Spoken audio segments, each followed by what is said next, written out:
Hi guys, GT here, and I am back with the second week of my Mods of the Week series. It's slightly different this week as I am doing 3 mods rather than 1, and this is how it's going to be every week from now on. So let's get into the first mod this week, and for this one we do need to wait until night time to see its full effect. So at night in Skyrim it does get really dark, but the first mod that I'm looking at today is one that brightens it up a bit. So you will notice that right in front of me here we have a lamppost, and these are basically just lampposts that bring a little bit of light to the roads of Skyrim. These lamps aren't really anything special, but they do light up the roads and give the game a more immersive feel. This mod is an incredibly simple one, but I do really like this and I think it's a great addition to the game. And loads of these lamps can be found all around Skyrim on most of the roads that you walk down.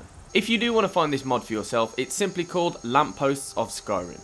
So the second mod that we are looking at this week is actually one of my favourite mods in the game, and it is a housing mod. There are loads of really complicated and elaborate houses that you can get through mods, but this one is a really simple one and it's one that I really like. And it is of course the Hunter's Treehouse mod. Once this mod is installed, a treehouse becomes available for you to take as your own.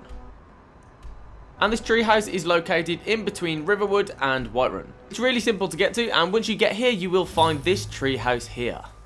Simply walk up to the ladders and then an open Skyrim option becomes available. Click that and you will go up into the treehouse. You'll be put just on the ledge of it, and as you can see this is really small, but I really like this little location. The door is just round to the side, and other than that outside there really isn't anything else. Once you're inside you will see a very cramped little space. However, I really like the idea of this and there's some really cool features in here too. There's a cooking pot if you want to use that. There's a mini alchemy lab, and there's also a book you can read called The Cabin in the Woods. And also a journal called Treehouse Journal. On the wall there is a map of Skyrim just like the one you get when you buy your game. But what I find useful about this place is the 2 chests that you can store your things in, as well as the bookshelf to store books. There is also a bed in here if you need to sleep, along with a safe you can store things in as well, and this really useful Shrine of Talos that can be used to cure diseases. So as mentioned, it is just really small in here, but I think it's got everything that you need and I really like this mod. So this mod is really useful for new players as it's really close to Riverwood and Whiterun, which are the towns that you tend to spend most of your time in at the start of the game.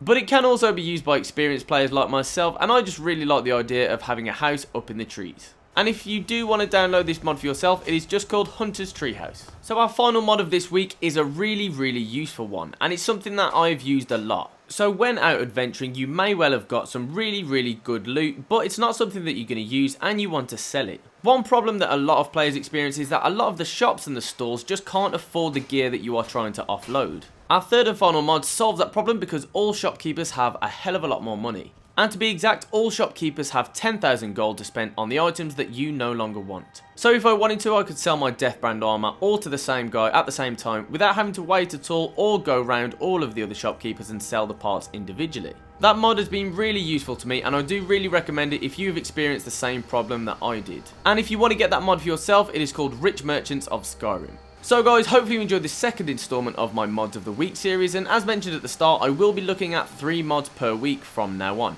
If you did enjoy it, be sure to leave a like and a comment on the video, and if you haven't already, don't forget to hit subscribe.